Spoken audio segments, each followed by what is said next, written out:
a caller on the line that wants to ask you a question. It's Lynn Ann from Kentucky. Good morning, Lynn Ann. Good morning. How are you? I'm wonderful. How are you all? We're great. Good. Got a question for our authors? Yeah. I do. I have truly the most awesome husband in the world. I mean, I just love him so much. Congratulations. Well, thank you. Actually, his name is Tim. He called in and talked to King a few weeks ago. Good. Anyway, one of my problems is I have had a hysterectomy. I have absolutely no hormones. I don't take hormone pills.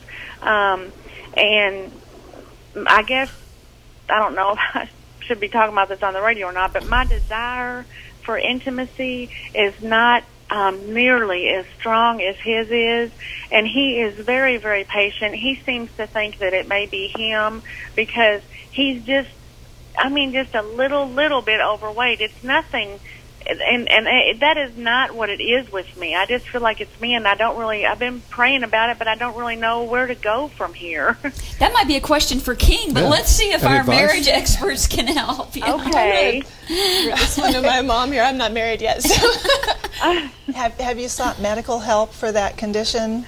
I have, and they gave me some testosterone cream, but it's really not having much effect. Okay. Have you and your husband talked about this and how you can still meet his needs even though you may not have that desire? Oh, yeah. And I mean, we have a very open relationship. I mean, we talk very, very good about, whatever. And I do have sexual abuse in my past, and I don't know if that is an issue. That can definitely be an issue.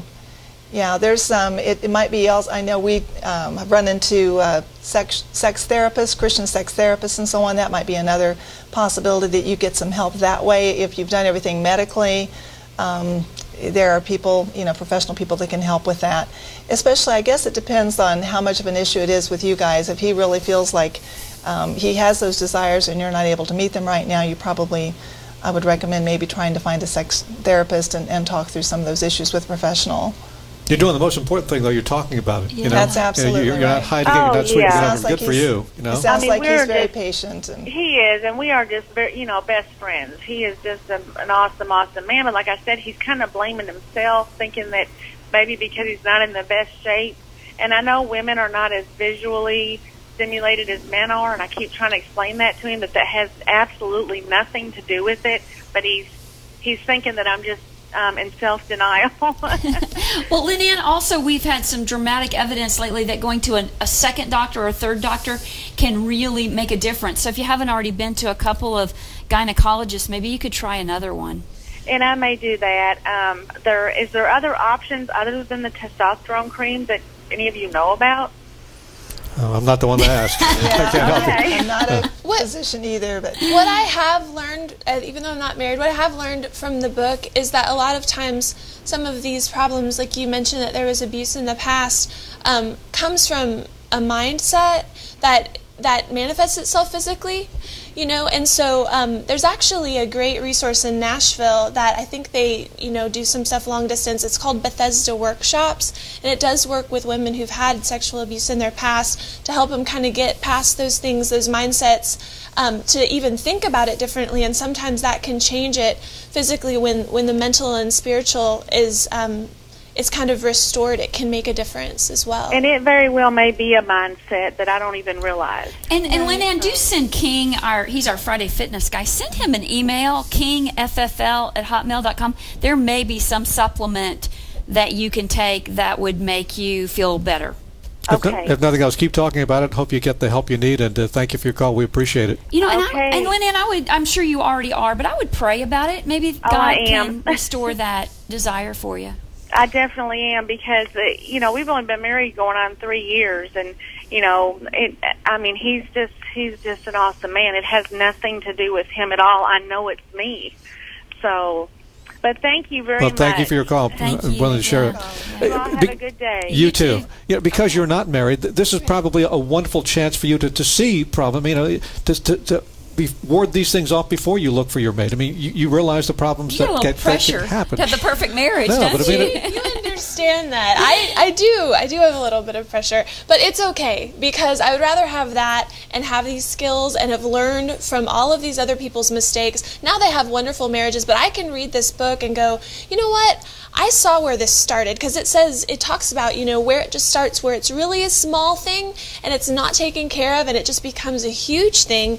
And so I can say, you know what, I already see this in myself. Sure. And I know that, in relationships I've had in the past that I've done this and I've thought it was them. But I can head it off at the past, and I know I have lots of great resources and counseling that I can get to just kind of make sure that I know what I'm doing and walk in wisdom. If somebody wanted a copy of your book, how can they get one? You said on eBay? Well, they can get it on Amazon.com. Amazon, okay. But our website is www.savedmarriagenetwork.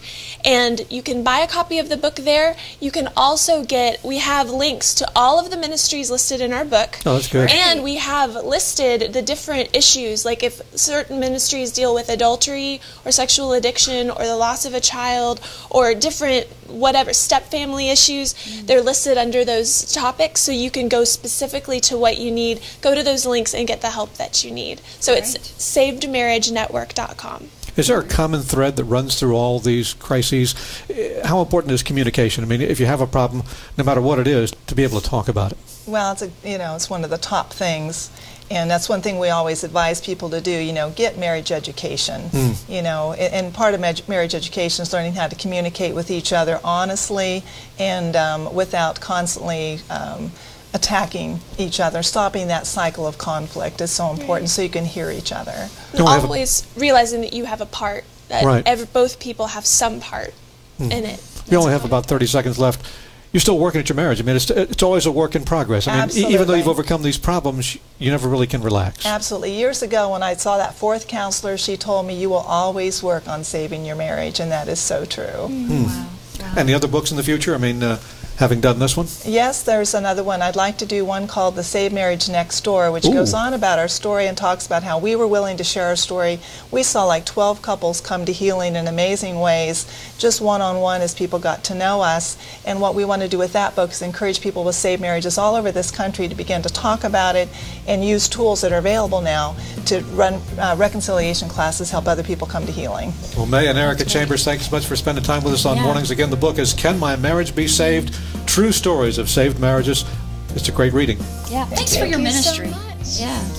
Hey, this is Mornings with Lorri and Larry, and we're going to talk about Mondays and how to like them better when we come back.